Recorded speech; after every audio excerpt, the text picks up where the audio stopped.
Welcome back to episode 2 of the 5-Step Plan to Fix America. Today we'll look at step 2, implement America First foreign policy.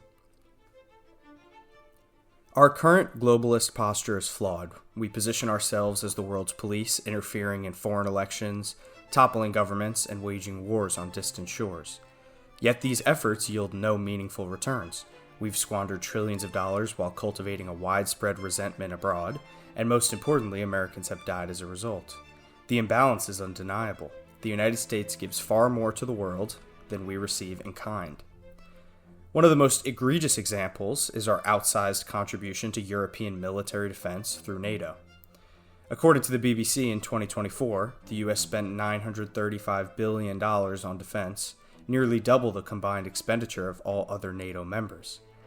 9 NATO members still failed to meet the agreed 2% GDP defense target, with Spain, for example, spending the least at just 1.24%.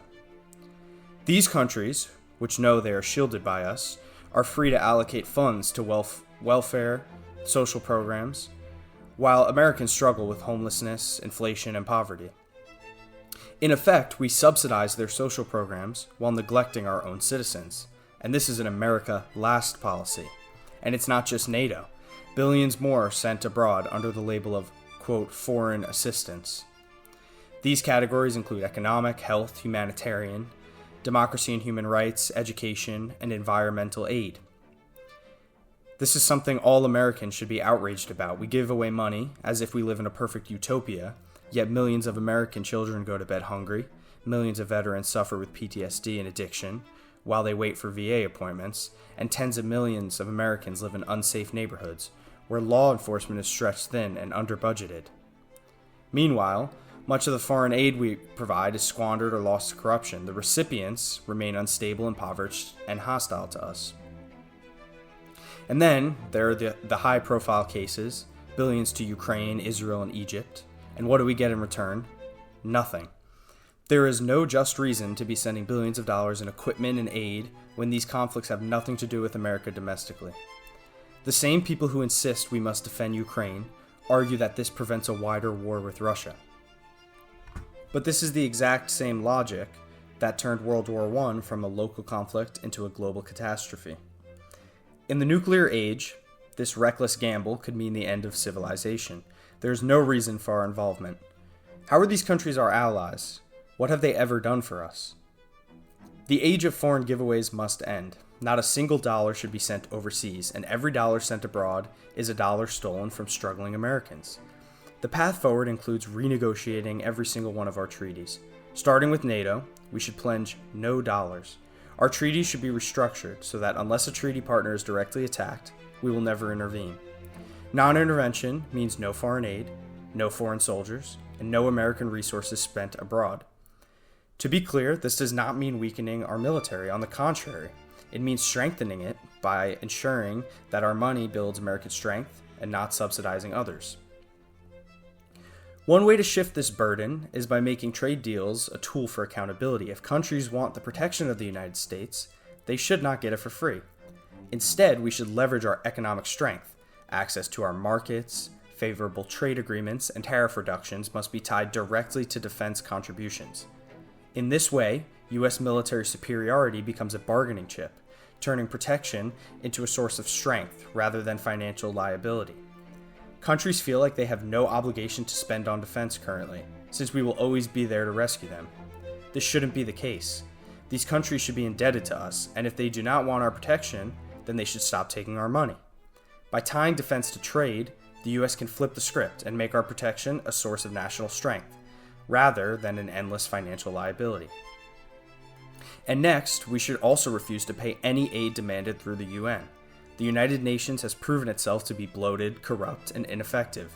It's an organization that siphons American tax dollars into the hands of regimes that openly despise us. We are by far the largest contributor to the UN budget, and we pay over 20% of its regular operating costs, and billions more through, quote, peacekeeping operations. Yet what do we get in return?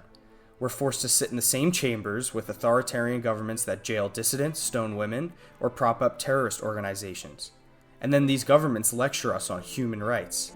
All the UN does is legitimize dictatorships on the world stage. For example, countries like Venezuela, Cuba, and China have all sat on the UN Human Rights Council, despite their governments being some of the worst violators of basic freedoms. Billions of US taxpayer dollars are funneled into humanitarian programs in nations such as Afghanistan, Sudan, and the Democratic Republic of the Congo.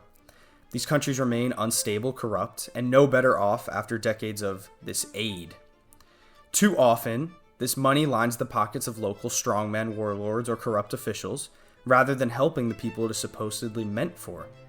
Meanwhile, the US is expected to bankroll these efforts, even as our own citizens struggle. While the UN demands more aid for climate change initiatives in developing countries, and I say climate change with air quotes, what this really means is higher taxes on us, so unelected bureaucrats can hand money to regimes that burn coal, like China, with no restrictions, or build ghost projects that never get completed. Why should a single American family in Texas or Ohio or Florida be paying for solar panels in sub-Saharan Africa when they can't even afford their own electricity bill? The US should categorically reject any obligation to pay aid through the UN, and instead focus every dollar on strengthening our nation from within. To ensure that these foreign influencers don't invade us politically, we will look to eliminate FARA and LDA acts. These are lobbying acts, but there should be no guidelines about foreign lobbying, because there should be no foreign lobbying. Lobbying on behalf of a foreign government or company or entity should be made wholly illegal. American citizens who engage in lobbying on behalf of a foreign government, and at the detriment of our country, should be charged with treason. The bottom line is simple. Every dollar wasted overseas is a dollar stolen from American citizens. Our government cannot continue to fund foreign armies, foreign governments, and foreign welfare programs while our own citizens suffer. We are drowning in debt, yet our leaders act as if the treasury is infinite. The American people must come first. Protecting our borders, strengthening our military, rebuilding our infrastructure, and caring for our veterans and children must take priority. We should not be financing the prosperity of other nations while our own people are left behind. America must stand strong, but America must stand for Americans, and we need politicians who are America first.